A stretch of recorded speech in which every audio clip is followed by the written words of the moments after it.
And welcome to the ThroBak Guitar Lounge Podcast, episode number 48. As we hurtle through the universe, we are coming at you 1 million miles an hour. And beaming into your homes. Infotainment, entertainment, guitar news. And speaking of which, go ahead. Go ahead. You said you were saying something. Well, there is something orbiting right now. Oh, I forgot about that. We better show this right now. That is the Fender, Charlie Davis, Jim Irsay, ThroBak electronics winder in working condition. You did a lot of work on it this week. I will walk over here sometime very soon during this show, and we will switch this on. Would you be winding its first pickup? Not going to do that. But it's a little too complicated to get set that up right now. We will do that. We'll save that for another show. But you'll show that we'll show that this actually works. Yeah. And it's spinning in the heavens as if it's orbiting around the Earth. Just like you made this connection. Well, Artemis 2, we've all been enjoying the travels of the 4 astronauts who are coming back tomorrow from their mission, their 10-day mission. And I was thinking about this in terms of Fender's history. We look back sometimes at Fender and we think, oh, this is vintage, this is old, interesting stuff. But at the time when it was being made, they were at the cutting edge of all of these things going on. Right, the space age names, Stratocaster, Telecaster, and these Broadcaster. Things, these were all, optimistic kind of names that were futuristic, really, at the time. And those early pickups were made on this futuristic machine. It's a block of ash. We have confirmed it is ash. It is a lightweight piece of ash. It's 2 inches thick. Right. It's rough sawn on the bottom. So this would have been surfaced down with a planer and surfacing sander to 1 3/4 inch for a Telecaster body or precision bass. Right. At the time. Yeah. And it is very light. You could tell that some of the ash they had at the time must have been incredibly light. All right, so Matthew, we're going to go to the ThroBak Mailbox before we go look at that.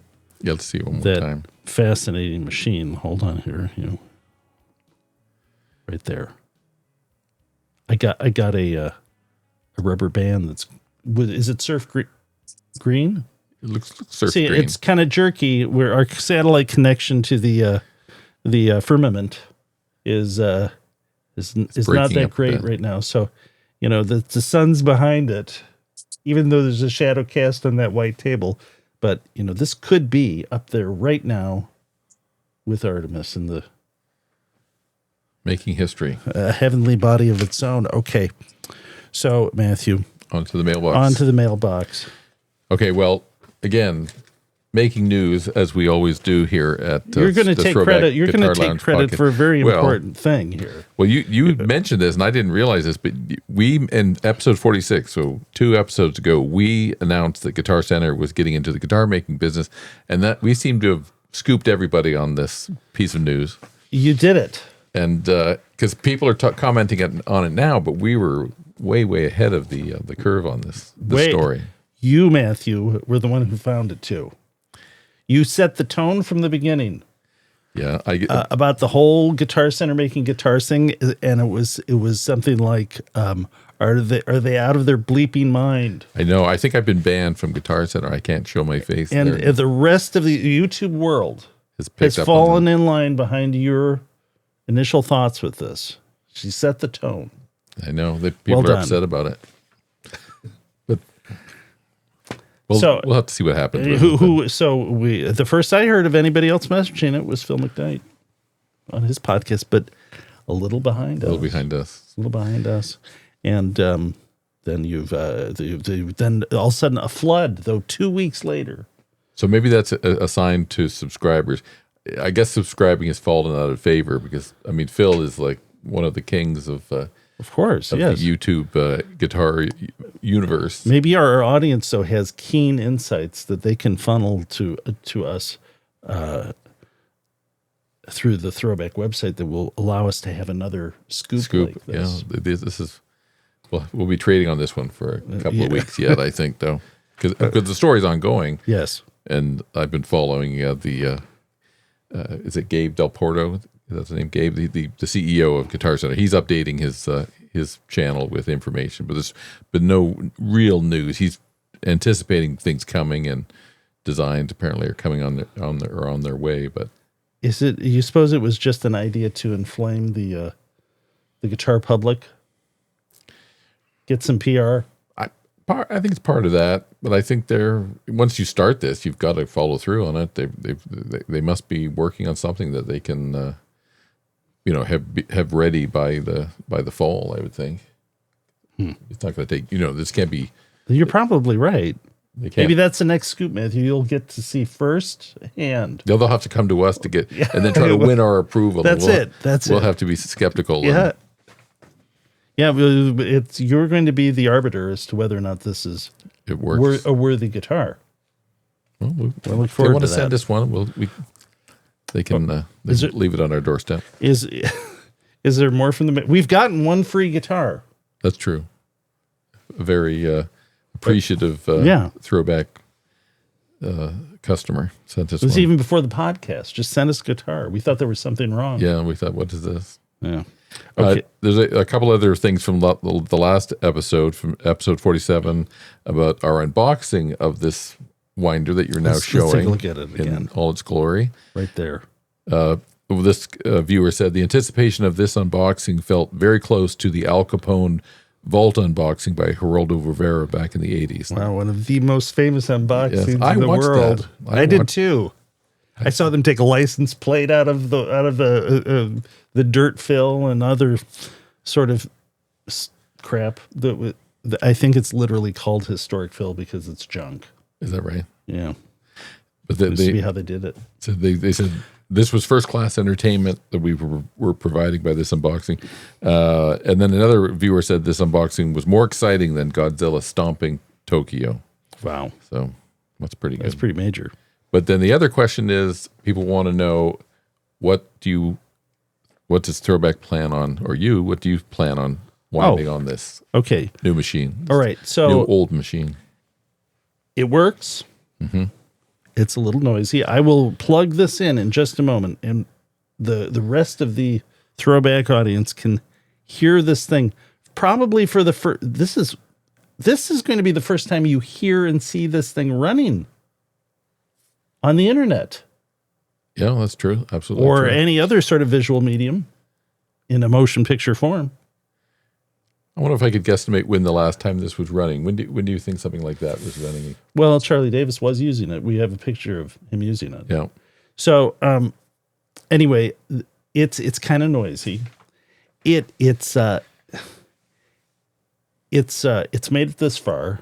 It's sort of fragile in the sense that it seems like it's going to fly apart at any moment, but it works. But so the plan is right now, I'm thinking I've got a 54 Stratocaster set. I already have the magnets for those, custom made at Alnico 3, and a 52 Telecaster set. I think it may just, for the moment, that's what the plan is. Also, too, it's a little, I wasn't fully aware of this, but this does function differently than the hand wound stuff that I do on the Kuika winder. Mm-hmm. Those are top going. That means it spins away from you as the operator. These are top, it's literally called top coming, or top, that it spins towards you. So the wire feeds on the bottom of the spool. You don't get the same view when hand winding it on the bottom of the spool that you do on the top. Mm-hmm. It's kind of a little more precise with it top going. So because you can see the wire distribute on the top there. And also too, when you see this thing spinning, running, it's not the smoothest action in the world. So I think if I took any of the other models and started winding them on this, they might sound different from those two details. Just by the nature of but the mechanism that runs the counter is with this push rod, and it makes the rotation of it a little bit herky-jerky. It smooths out a bit when it gets going, but another detail is it kind of really tops out at 1600 RPM, which is pretty typical. That's what the Gibson winders we use run at 1200 to 1600 RPM, depending upon the machine. But if you ran this faster, you would regret it. I don't think it would hold up. I don't think there's any way they ran this thing much faster than 1600 RPM. So that's another factor. I'll show it one more time here. That's one factor that I think makes these machines different than the later ones, because there's photographs of the later ones that have rubber bands that run the counter rather than this push rod arrangement. The three surviving, two of them have push rods for the counter. One has a rubber band for the counter. I believe the rubber band for the counter is actually where they ended up, because the G&L machine that Leo Fender had is a recreation of this, and it uses a rubber band. It runs much smoother and at a higher speed than you can run this at. Oh, okay. Because if I take that push rod off, run smooth as silk. Put that on there, and you're kind of limiting how fast this thing can go. And just that counter affects the rotation of this thing. So, and that's kind of a weird detail that I guess I would not have really thought of until I got the thing here. So we're going to have pickups of the week. Is there more to your mailbox? Well, the last thing I would say, I would anticipate this it could be more 20 years or maybe a little less, a little more, that the last time that machine was running, because Charlie Davis retired from Fender in November of 2001. Yes. There's pictures of him using it at his home workbench. And then he brought it back to the Fender Custom Shop and gave it to Mike Eldred when he was the custom shop manager. And that had to be before 2013. It went into the Corona Fender Museum as an exhibit until they closed. And they closed, I think, in the summer of June or July of 2013. And then it went back to Mike Eldred, and Mike Eldred had it until he sold it to the Jim Irsay collection in April of 2022. Yeah. So this thing is passed through many hands. Mm-hmm. And we've actually discovered a few things already that are missing from this machine that we are going to remake or locate. Mm-hmm. And one is there's three little holes there on there's a large hole, and then there's a series of holes drilled next to that large hole. We believe we know what the large hole is for. I'm going to save that for another show. We have something arriving that hopefully will establish what that hole there is for. The other smaller holes have a threaded attachment for mounting the bobbin. Mm-hmm. And what's the first name? Eldred? Mike Eldred. Mike Eldred sent us a photo of the state this machine was in when he shipped it to Jim Irsay, and it had two more attachments for mounting bobbins to this that were lost somewhere between him shipping it and it arriving at Christie's. Mm-hmm. And you're going to see if you can locate those. So if we can't locate them, we are going to remake those. And then there is a knob of some sort on the left side of the motor that is no longer there. And I believe I know what that knob is. And that it was another thing I may have to have made. Mm-hmm. But the goal here is to get this thing totally functional in the state it was in Fender in the 1950s and beyond, mm-hmm. and probably actually I think possibly before that. And anyway, I will go over there and I will turn this machine on. Matthew. You do that right now, or are you going to do that after the pickups of the week? That's a good question. Yeah, you think? Let's do it now. Okay. Because we've got the connection going, and I'm going to walk over there. And Matthew, I will talk to you. Okay. And I will switch this thing on. Okay, let's see. For the first time on camera in the internet world that we now live. Okay, heading over there. This is going to be sent out across the globe. And I think this does deserve a drum roll. Absolutely. Go for it. In just a few minutes, or moments rather, ladies and gentlemen, you will see before your very eyes a machine that has not worked in many, many years. It will start spinning, and soon after that, it will start making new Fender-style pickups. I can hear you, John. Yep. Okay. Now I'm going to lift this off of the rotating base that we have put here for the display of this amazing thing. Is this well framed, Matthew? Push it forward just a little bit. A couple inches. That's good there. Yes. Yep, that's good there. Right there? Yep. Okay. I will now plug it in.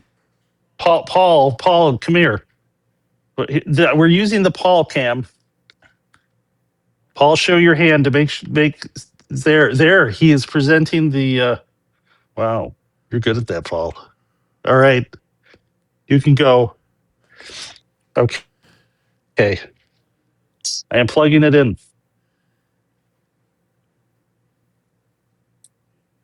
Matthew, can you hear me? I can hear you whenever you're ready. Okay. Do a countdown? We will reset the counter, even though the counter is already at 0. Should we do a countdown to yes. hitting the power? Yes, Matthew. Should we start at 3? Sure. 3, 2, 1. Blast off. Wow. Can you see it? I can see it. Yeah, it's moving. We will show this has a Stratocaster bobbin on it right now. This hole is to house another fixture or threaded insert for the bobbin. And there's a knob here that is missing that is for the I think just to kind of rotate it by hand so you don't have to spin the bobbin. Okay, Matthew, has the excitement worn off yet? Well, any questions you have? Well, explain to people the little lever that is going back and forth, controlling that's doing the counting. Tell us about what you think that is. Oh, this is a piece of plastic. This white piece of plastic here. I thought it might actually be a piece of pickguard material. Right. I don't think it is. I think it's a piece of random molded plastic. I even wonder if it might be a handle off of a plastic spoon. Right. Anyway, it's some piece of plastic that was about the right size for this purpose that they cut the length and drilled holes in for this purpose. It was cracked. I did super glue it, but it works fine. So it's the original piece. Let's turn it off. And part of it, to get this running, I had to take this motor apart. When it left Mike Eldred, it appeared to be correct. It appeared to be in good shape. From the photo he sent us. But if you compare it to the photo of the listing for the Christie's auction, this shaft was shifted over this way. Okay. And I had to go to great lengths to get that fixed. It took about a day, but it is back to working. In fact, I compared it to a new motor. They still make a very similar motor to this. This is quieter and smoother than a new one. Really? Yeah. And let's see. So that took some doing to get that corrected. And the counter itself, when we first turned this on, it was a lot noisier than it is now, and it really came down to this, and I think never having been lubricated. So I oiled the pivot points here for the lever, and also kind of tipped the unit to get gravity to maybe hopefully draw some of that oil in, and it's much quieter now. So that is it. We are going to hopefully establish what this is for. We've already established what these holes are for. I think this might be for a little brush, a little tapered hole. And the other interesting thing of this machine is there you can see that they were working out where to put the motor and other components. And I have the motor here. I think this may be the original location for the motor, but I'm going to experiment a little bit whether or not the placement here is the better spot for it, because I think when it arrived to us, it was at this spot. So there's a few other details like that I have to work out, but they were clearly. I think this was working out some of the problems, and which I think points to a very early machine for Fender. Also, The level of wear just points to that also. Okay, I'm headed back, Matthew. Okay. Unless there's more that you want to ask? I just wanted to mention that if any of the viewers are in the Southern California area, or you're going to Southern California, at the Fullerton Museum Center, there is a Charlie Davis exhibit that's ongoing, and his other pickup winder is on display there currently until December the 1st, 2026. But it's more refined, and it has, I believe, the counter runs off a rubber band, like the No, actually, that one runs off of a push rod also. Oh, it does. Okay, I'll take it back. It's a push rod as well. It does. Yeah, the third one that's still around does have a pulley for the counter. But it's more refined. Yeah, but the one at the Fullerton. Yeah, go ahead. The one at the Fullerton Museum Center is it looks more thought out, I guess, is one way to say it. It's different. Its shape is different, and it looks like it's a later design. They took some improvements. Okay, Matthew, I'm going to head back, and we will do the pickups of the week. Alrighty. And we will play the ThroBak DT102 pickups, Humbucker, P.A.F. Repros, and then we will continue with the show. Be right back over there. Okay, we're back for pickups of the week, and I have right here, Matthew. This is a 58 reissue, historic reissue Les Paul. It's 2023, but I bought this brand new a month or two ago from a dealer. And maybe this is a indicator as to what the state of the first quarter of the guitar world is, that I could still buy a brand new 2023, actually several brand new 2023 historic reissue 1958 historic reissue Les Pauls at a very nice price, brand new, actually cheaper than many that were listed on Reverb that were used. Wow. So, anyway, it's a very nice guitar. And this has the ThroBak DT102 pickups in it. These are 7.9K bridge, 7.7K neck. They have unoriented Alnico 5 in the bridge, long Alnico 2 in the neck.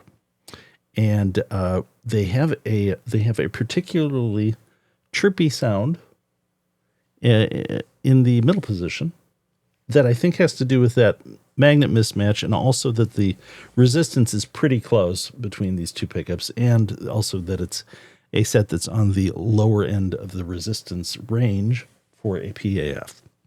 So we will play these clean and then dirty right now. You ready, Matthew? Ready. Okay. Oh, that's dirty. Let's start clean. Start in the middle with that. These are one on the Lee Sono 102. Just for the audience, because if anyone's familiar with what we make, the machines obviously are part of what makes these unique. Okay. Ready? Ready.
Okay. Very nice.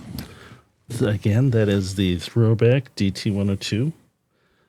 This is our first of the sort of essential models of pickups that ThroBak offered. Mm-hmm. It was the SLE-101, SLE-101 Plus, PG-102, and the DT-102 was our lower output offering. Those four sets right off the bat, and they have stuck around ever since because they're a fan favorite. And I actually base these upon a set of P.A.F. pickups, actually P.A.F. spec patent sticker pickups that I still have. So they're not sort of directly precise copies of them in terms of the resistance, but kind of what the best of what I took out of that set of original pickups are baked into these. So, okay, Matthew,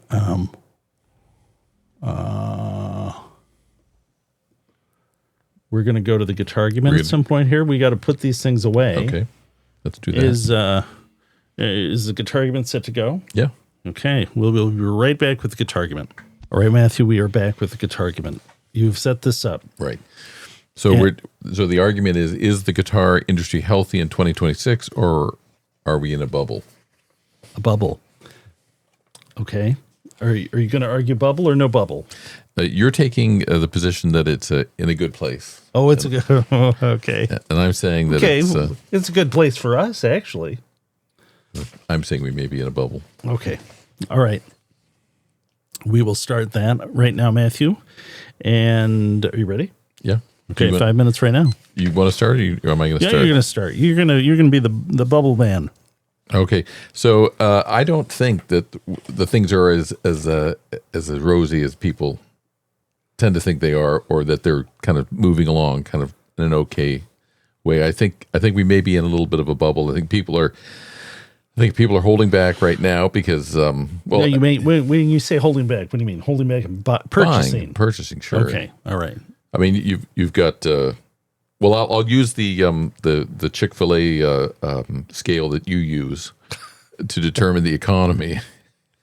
If the parking lot's not full at lunch, something's going on. Something is going on, and people aren't loading up on Chick-fil-A sandwiches.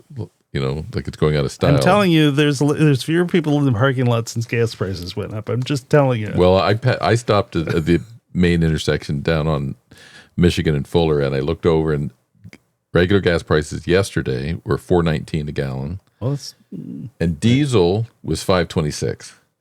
So anything that you is at a grocery store has been grown with diesel fuel because the tractors are all diesel, and all the trucking is diesel. So it was like that was those are almost like California numbers. I mean, I made the mistake of buying a used car that takes premium.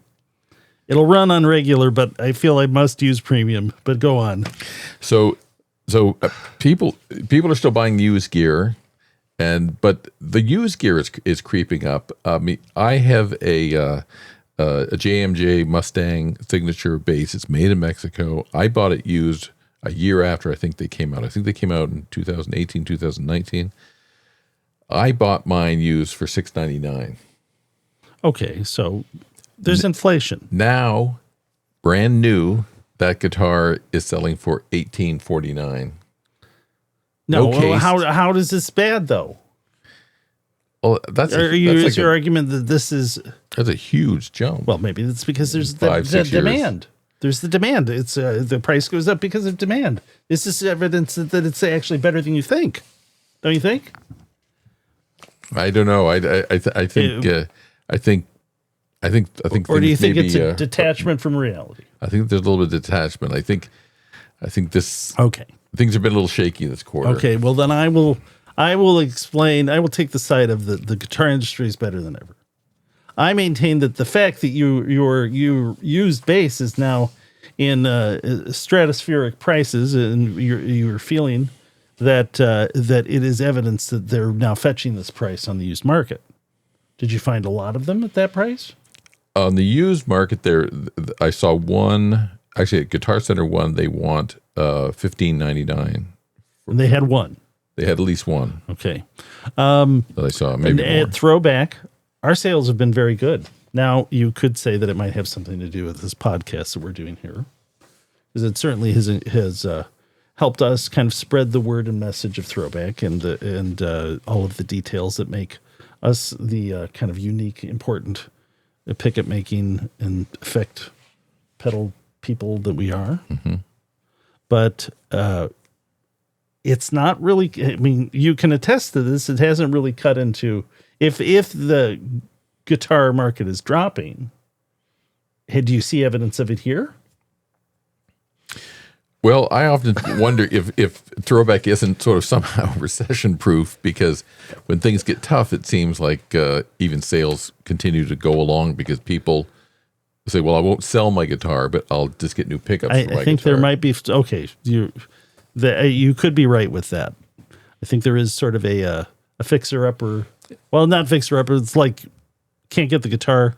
We sell pickups when people get a new guitar, and we sell pickups when people get a used guitar, and we sell pickups when people have a guitar that they love, and they'd like to get a new guitar, but they give it a sonic facelift. They can't get the new guitar, but they can kind of refurbish and upgrade what they've got. And then I sent you something this week. I don't know if you got a chance to look at it, but it was basically saying that lower tier and mid tier products are not doing well right now, but the higher tier Oh, stuff. the higher tier. Okay, well, then maybe, well, it's been fine for us, and we're definitely higher tier. Now, wouldn't you say, though, okay, my time is up here, but I would say that another supporting thing for the market is that you have sort of an expansion of the product line with on the lower end too. Are you talking Fender Squire? Okay. You know, there doesn't seem to be any shortage of new models of sort of at that price level. Those prices too are creeping up. I will give an example. I purchased 2 Squire, really nice Indonesian Squire Telecaster custom that were on sale, sort of Black Friday sale. Right. Those were $380 each. Right. They are now $580. Wow. I think they're $584 on Sweetwater. And initially, I did get them on sale, but you know, what were they on sale? Was it $100 off? I think they were $100 off. So, you know, does that happen if they're not if companies aren't doing well? I don't know. Well, I mean, I don't know enough to know, but that's my argument. You're getting a price increase in the lower tier stuff. Okay, let's go on to the cool down, and we'll give our real impression of what's going on.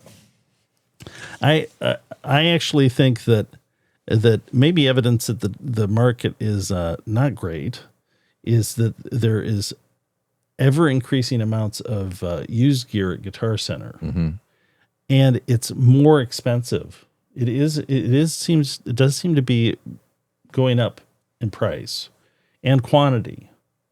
And I would guess, now this is a guess, but I would guess that Guitar Center has made the calculation that the profit margin is much better on used gear, and they can charge more for it, and that it's easier to charge more from an inventory standpoint. It's easier to have a big inventory of used gear, perhaps, and charge more for it because of the lower overhead cost of it, and that maybe that helps bring traffic into the store.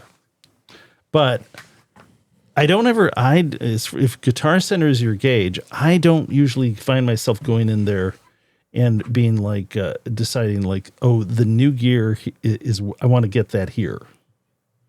Maybe with an amp. But in terms of guitars, it's usually sort of lower to mid-level stuff that they have the most of. Right. And then very often the higher tier guitars are literally either out of reach, or there's a very small variety of them. It's so small that maybe what you're interested in isn't there at all. And then the other possibility is that they do have it, and it's been shop worn. No. Okay, your impressions. Well, I should make a trip down in town. We have our Guitar Center, and then at the other side of town it's Granville area. We have Firehouse Guitars. They tend to be a pretty big Fender dealer, and they usually have a pretty good cross section of the Fender products in house. I should make a trip over there and just take a peek and see, because there's certain Fender products that I'd like to try that are that have come out in the last little while, but you just don't see them. Like if you go into Guitar Center, I think it's kind of unusual to see a full line of what Fender makes. Yeah, that's actually, I think that's part of the problem with at least a store, brick and mortar store, is that you're almost certain to find the kind of the latest and greatest at some place like Sweetwater. Yeah. And maybe even online at Guitar Center as well. But actually picking it up in the store, it's kind of it's very hit or miss in a guitar shop like Guitar Center, even, or a smaller mom and pop place. Yeah, you've got to hunt it down. And the other factor is, shoot, I forgot that I thought right on the tip of my tongue. But maybe it'll come to you. But one thing I was thinking is, where do you think that Guitar Center's plans to enter? I assume the mid to maybe upper tier. I assume this guitar. Where does that put them? I mean, it puts them in direct competition with the Fenders and Gibsons and the Epiphones of the world and the PRS-SE stuff. I assume this is going to be a guitar in the $800 to $1,200 range.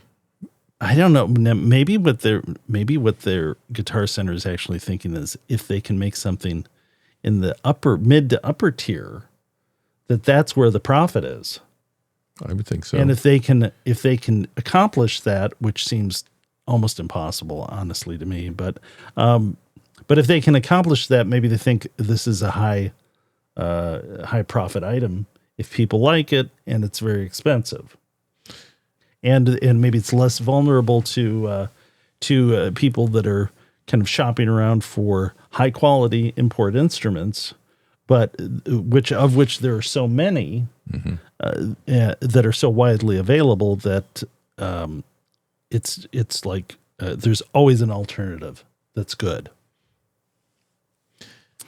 Yeah, they put a lot on the line, because I mean, if they follow through, if you watch, I rewatched the video again, the initial video, they want to come out with something that is sort of, it's not your normal guitar, and that people are going to identify as something that is high quality and that you're going to want one. So is just the fact that they had that Instagram post an indicator of sort of a level of business desperation that they would put in jeopardy, that they would put out the idea that would obviously require an investment, but would also put in jeopardy, I would assume, the relationship with the companies like Fender and Gibson that are among their biggest selling products?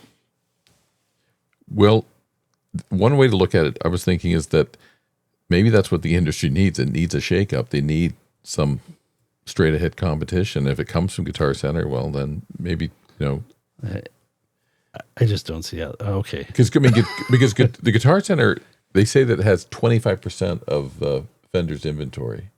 That's what they're responsible for. I heard that number. I think that's true. I don't know enough about this, but I assume that they're basically saddled with inventory, or they have to make a commitment of some sort to purchasing every year. And actually, this is another thing that makes me think that maybe the guitar industry is not all is not doing great. The Stratosphere, Stratosphere, which is it on Reverb now, or is it on eBay? Stratosphere is the company that appears for all the world to be the way for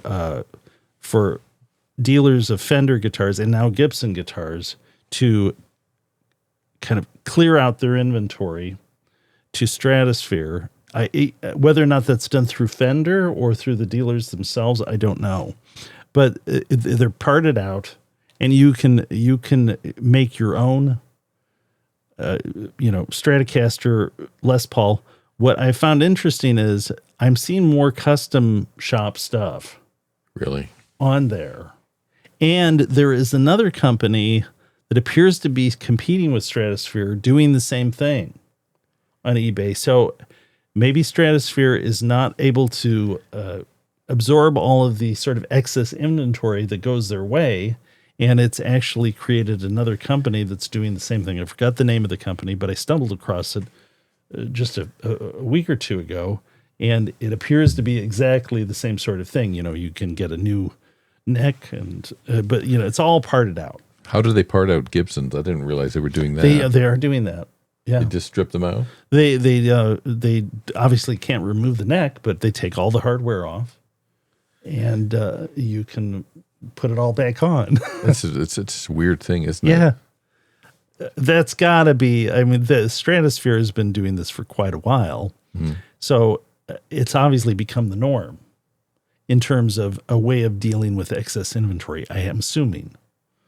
But now that you have another place competing with Stratosphere, it's got to mean that there's so much excess inventory that the one place that's made a business out of it can't justify buying more because they can't clear it out.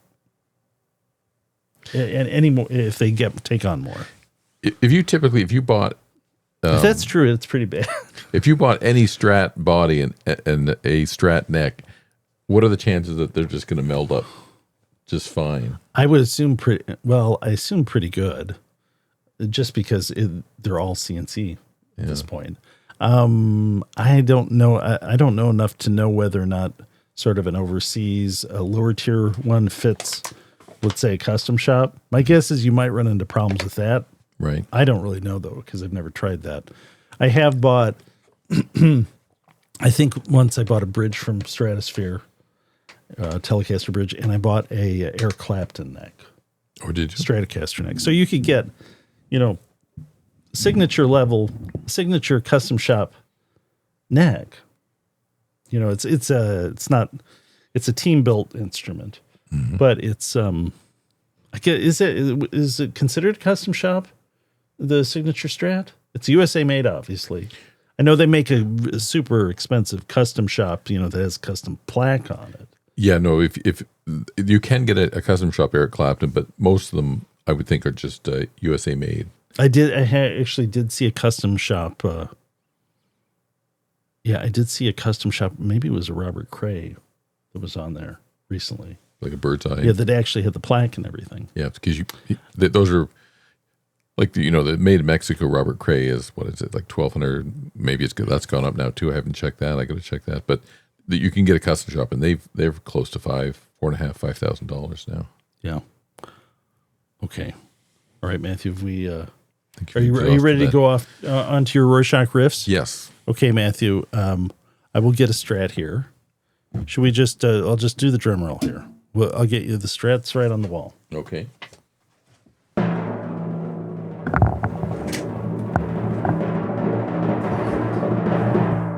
Okay. There it is.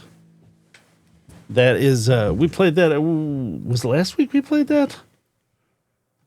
Yeah. Or I played that. It's got a. I think I might have. Did I play this too? It's a 63 MXV Strat set. And let's plug it in here. Here, tell me if you need any. I have that set for a. I forgot to tell what amp we were using for the pickups of the week. That was a deluxe. That was a deluxe reverb. Do you have the amp cam? Yeah. Let me just. I'll show the amp cam from last week that we showed for the Marshall. Let's see here if I can find it. It's the same sound. I haven't turned any knobs on the bottom there. It's on the vibrato channel 2. The volume's at 2. Treble's at about 5.5, and the bass is just over 6. Let's look at a live shot of the amp cam just so people know it's really there. The light's on your hands right there. It's plugged in. This is really happening right now. And did I show the settings for the overdrive boost? I didn't show that either. I better show that. This is what the settings were for the Les Paul. Matthew, do you want me to? Well, let's hear you here. Let's see.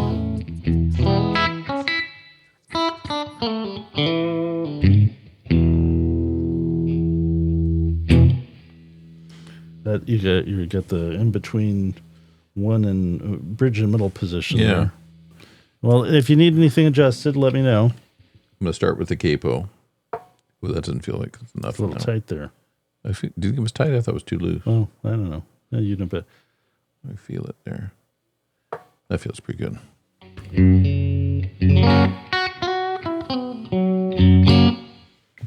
Capos. You've I've gone into. You're exploring new territory here. I've had this one sitting in the background. You ready to go? Yeah. Hold on here. Okay, so again, the audience will be participating. Paul's not on the show today.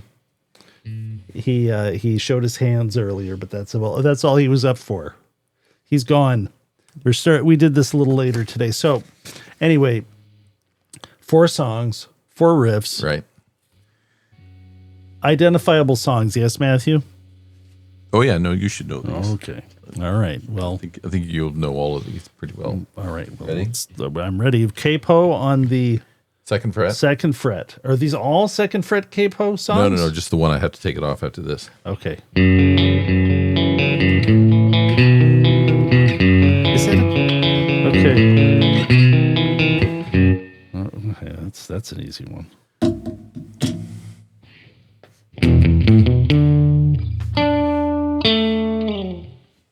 Oh, okay.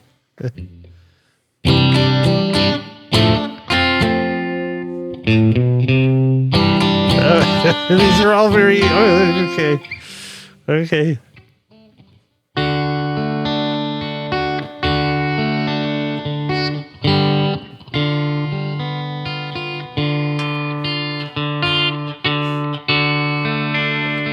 Okay. I know who it is. But for the life of me, I'll accept the name of the record. You don't have to. For the life of me, I find their song names totally forgettable.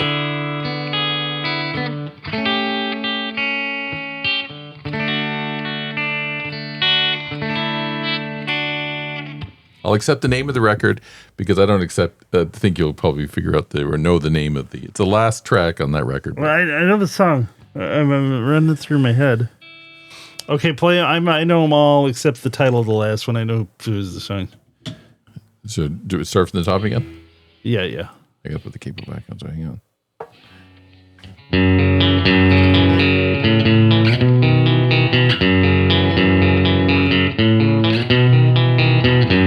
That's got a capo?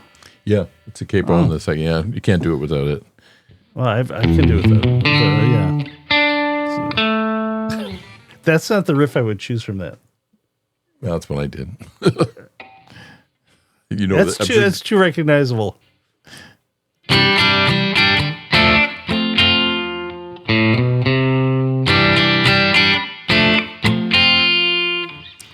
This is hard to do. It sounds different on this guitar than my guitar last night. It's really weird.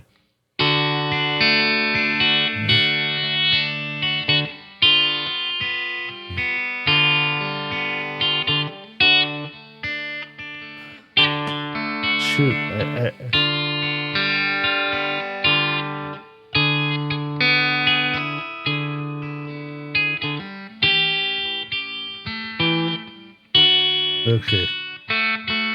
Okay. All right. I'm ready to. I think everybody should know all of these, except I'm drawing a blank on the name of the bottom one. Now, the last one.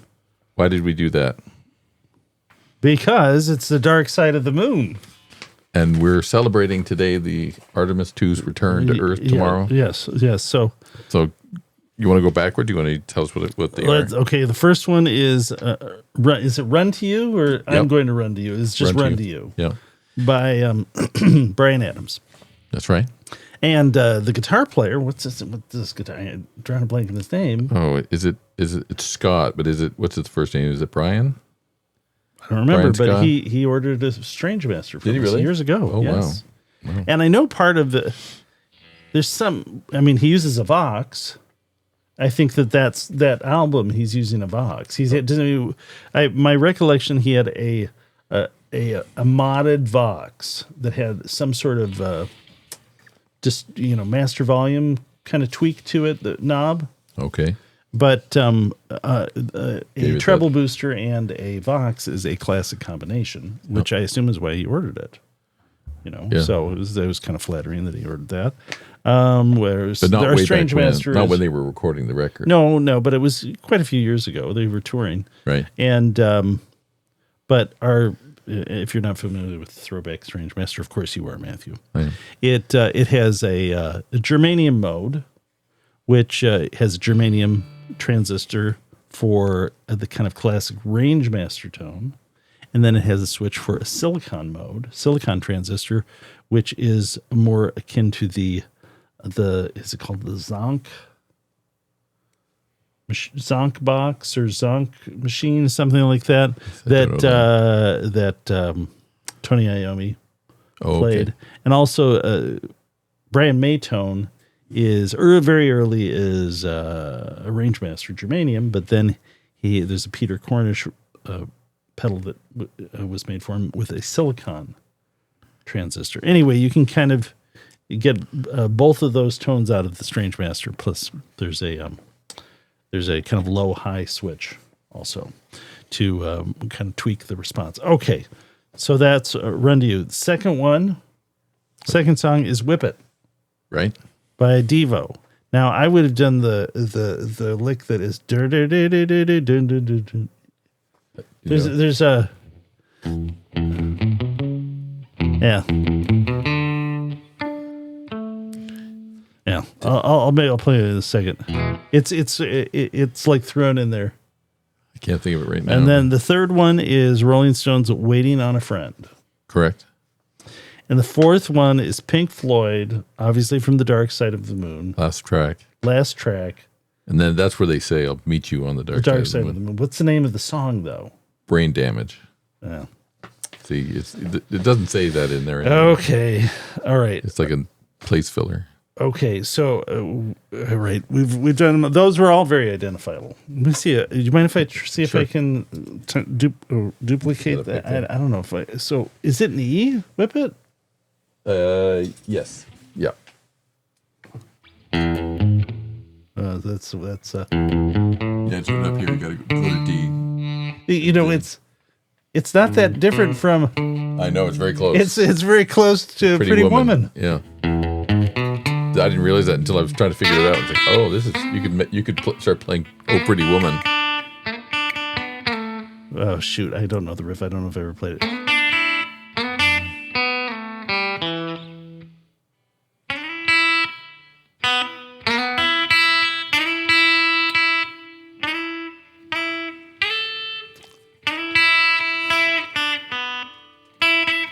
I can't. I don't know it. I have to hear it.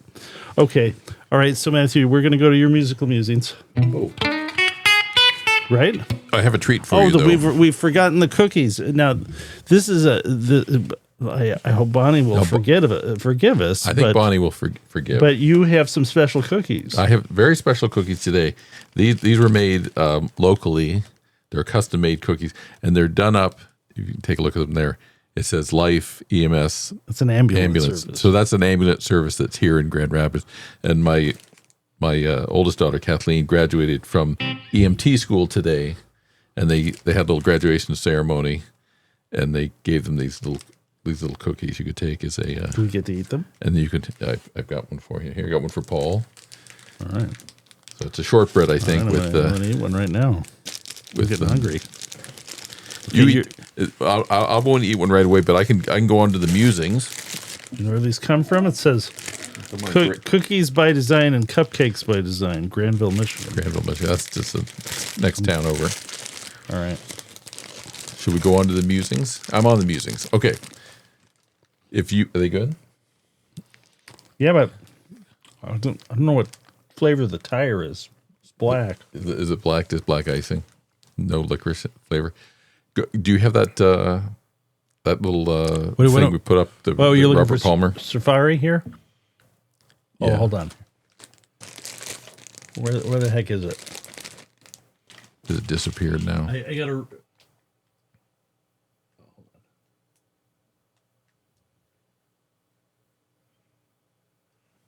Just have to reposition, I think. Okay. No, you want the... I want the Robert Palmer one. Robert Palmer, okay. That's behind there somewhere. Oh no. Have we lost it? I think I just closed it. Okay, Matthew. That's okay. You're just going to have to describe it. Okay, I'll have to describe it. So today... While we look at your other musical musing. My other musical musing. I think I just trashed it. You just trashed it. That's all right. So, and I went away from Artemis 2 to Artemis 1. Artemis 1, that was a while ago. Okay, let me fix it, Matthew. That's 2022. We've got Artemis 3 and 4 to look forward to up there, too. All right. Okay, so... back on track for that one. Okay, go ahead. I'll eat my cookie. So today, April 9th, is the 40th anniversary of the first opening show of the Robert Palmer Riptide tour that featured, the big song, Addicted to Love. So that record came out in November. What key is that in? I think think it's either F or a G.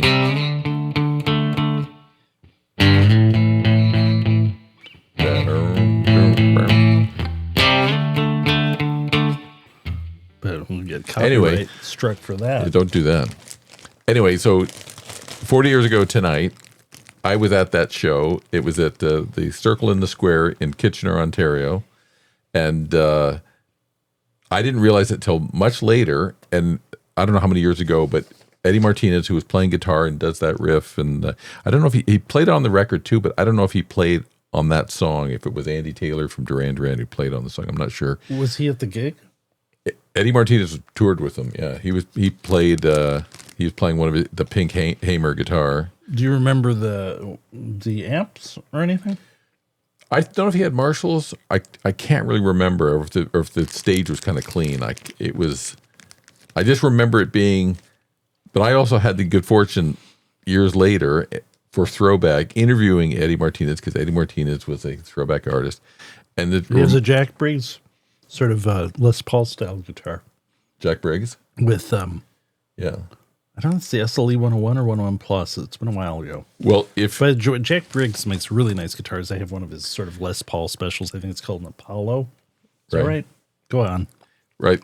So it just reminded me. Oh, I did an interview with Eddie, and if you go to the ThroBak website, at the top you go to info, and if you click on info, and then down at the bottom you go to the ThroBak newsletter.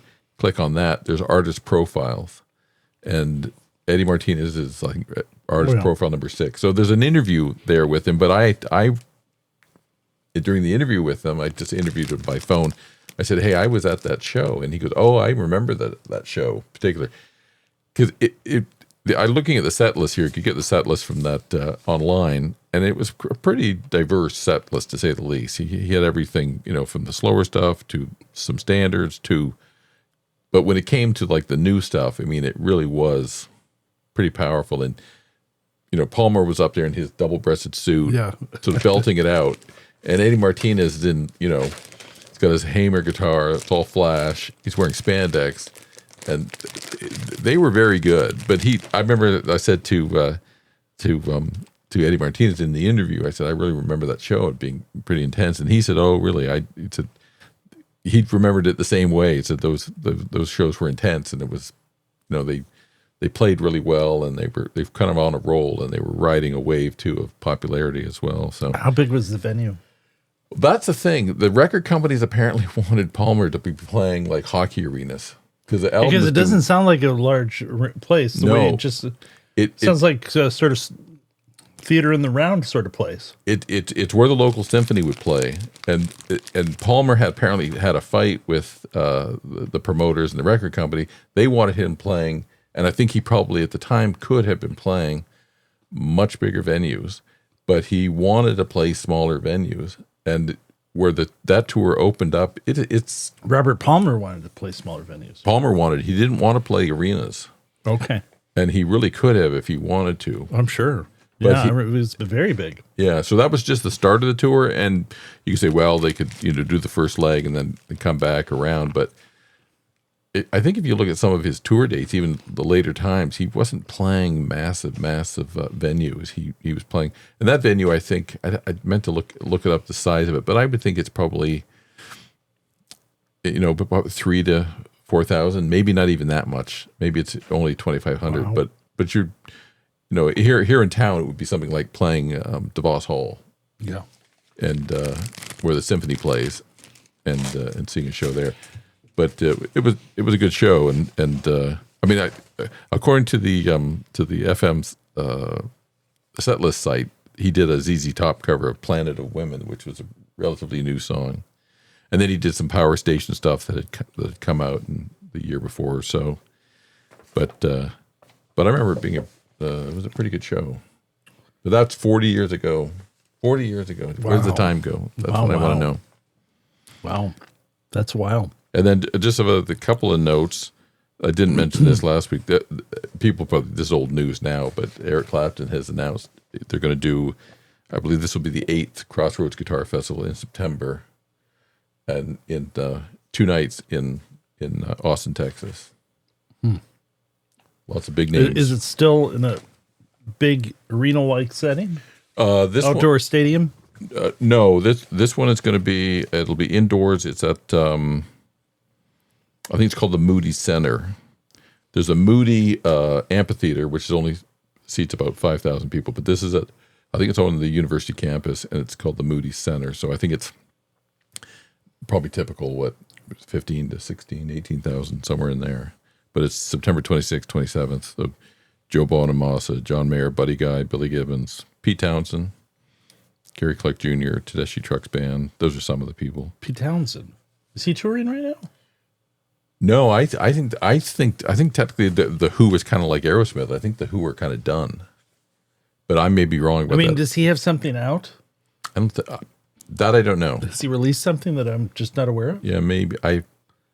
It also says Pete Townsend, and it also says Simon Townsend, his brother, but his brother's been playing with backing up on second guitar on the Who tours for quite a while. But I don't know if the Who were technically done because Roger Daltrey was they were calling an end to it. I can't remember. Okay, are you ready to go on to the second half of your musings? What's the second half? Well, it was Artemis. Oh, Artemis. Okay, well, yeah, we have a connection here to this. Should we mention the Grand Rapids / ThroBak connection to one of the members of the crew? Yeah, absolutely. Okay, you're going to do it? Well, I don't know the whole connection. I know that. Okay, so we were told. So our drummer Mark, right, in our band. This is on our. You said that the woman that is on the crew was born in Grand Rapids. That's correct. She was born in Grand Rapids. We're in Grand Rapids, Michigan. Apparently, our drummer's daughter-in-law's mother is cousins with her. You got to map that out. You have to. Yeah. You have to get it. So she was born in Grand Rapids, but we have a very close connection via our drummer, whose daughter-in-law's mother is first cousins with her. There. Well, they've only traveled. I was thinking about their road trip. Would you like to take a road trip they've taken? They've traveled 252,756 miles at their furthest point away from Earth on the other side of the moon, and then looping around. Now I think you can go to the website at NASA, and it tells you how many. You said NASA, not Nassau. Very good, Matthew. Did I say it right? A viewer pointed that out. I'm glad I said it correctly. You said Nassau last week. No, that's wrong. Can't say that. But you can go to their website and it tells you how many miles. But they're due to splash down in San Diego, off the shore of San Diego, in tomorrow at 8 Eastern. So, but they're hurtling towards Earth as we speak. But you can go and you can see how many miles they're away. It keeps updating. So, okay. Is that everything for the show? That's everything for the show, I think. So what do we have to look forward to next week? I could maybe more stories about this winder. Let's look at the winder. It's right there. It's not Paul. It's the winder. I have a winding cam. So, I may experiment with placing the motor in the other mounting holes there. See if it makes any difference. With the sound or the vibration or the function of it. I don't know. Maybe they moved it just because they couldn't find smaller rubber bands or bigger. I don't know. But it's we will unlock the mysteries of this machine. We're in the process of that right now. Okay. Anything else to add, Matthew? I've got nothing else to add. That's it. Okay. Thanks all for watching.